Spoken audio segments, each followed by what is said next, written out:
President Trump now issuing an executive order to reinstate a maximum pressure campaign on Iran and its illicit oil exports. And while signing that order, the president also shared a stark warning for the Iranian government. They've been plotting to kill Trump for years. He says it would be the last thing they ever do. And why say that you're unhappy to sign it if it's Iran and their proxies who have threatened to retaliate against you and your team by killing you guys for taking out Soleimani? Well, they haven't done that, and that would be a terrible thing for them to do, not because of me. If they did that, they would be obliterated. That would be the end. I've left instructions. If they do it, they get obliterated. There won't be anything left. And they shouldn't be able to do it. And Biden should have said that, but he never did. Stark warning, Kaylee. Stark warning. There is a sentence that is chilling, and I read it in December, and I couldn't get it out of my mind. It was an Axios. This was the sentence. Iran's nuclear program has advanced dramatically during Biden's time in office, bringing Iran to the status of a de facto nuclear threshold state. Iran was out there having a big old party for 4 years. The sanctions are off. We do what we want. We unleash our proxies. We unleash Hamas to rain hell down on Israel on October 7th. But then the cop comes to town, President Trump, and they want to kill him. We know that. There was an assassination plot averted during Biden's tenure. They do not want President Trump here. He is so smart to issue this threat. He is so smart to lay down the law like he did yesterday. The media freaked out. Iran is on notice today. They're on notice, and this man is now protected thanks to the new Secret Service director. You bring up the threat of a nuclear weapon. President Trump addressing that, too, last night, addressing that threat and saying this. They cannot have a nuclear weapon. It's very simple. I'm not putting restrictions. They cannot have one thing. They cannot have a nuclear weapon. And if I think that they will have a nuclear weapon, despite what I just said, I think that's going to be very unfortunate for them. Wow, this is going to make Iran and a lot of Democrats really uncomfortable, because notice what he didn't say. Biden said don't. He was talking in full sentences about what he will do.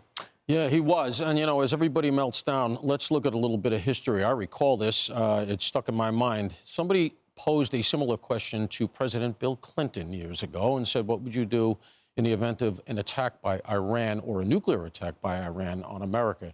And he put it quite succinctly. The nation of Iran, as we know it, would cease to exist. There you go. That's what he said. They got that message. Look, they are a de facto nuclear power. Nobody really knows. I don't care how penetrative your intel is. This is one of those things that we have to take as a fait accompli and move on from there.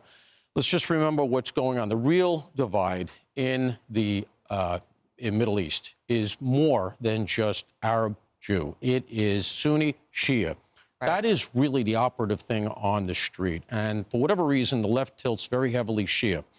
The Iranians are at the bottom of almost all the machinations over there that cause a lot of trouble, from Hamas to Lebanon, across the Middle East. And Donald Trump is putting them back in the box where they belong. He's limiting their ability to project power across that Shia crescent that they wanted all the way over to Lebanon. And he's letting them know, as you say, there's a new sheriff in town.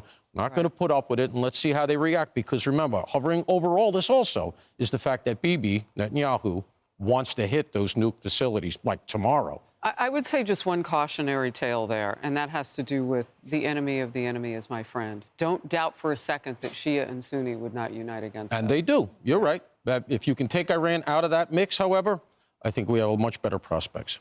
You know, in a nexus between this conversation and our prior one, I think respectfully to the president, it is a travesty that the security detail of Secretary of State Michael Pompeo was deactivated.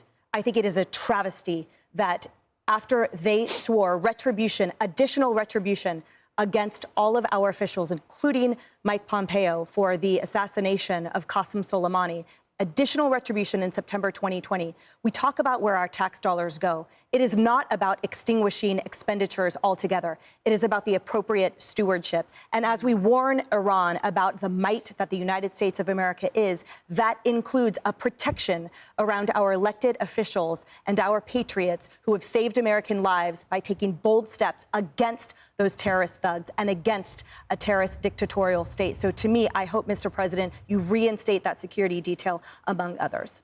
Lily, what say you? Well, I'm concerned about the economic instability that this represents, too, for the energy sector, right? Because those illicit sales that help finance a lot of Iran's activity, over $140 billion during the past administration, is through sales between Iran and China, and then add Russia to it. So it's beyond the Middle East. It's them as commerce partners to fund a lot of this activity, hence the reason for maximum pressure. We're hearing about the tariffs. People are getting rightfully concerned. Are oil prices going to go up? Well, maybe, but there's a bigger picture to look into here.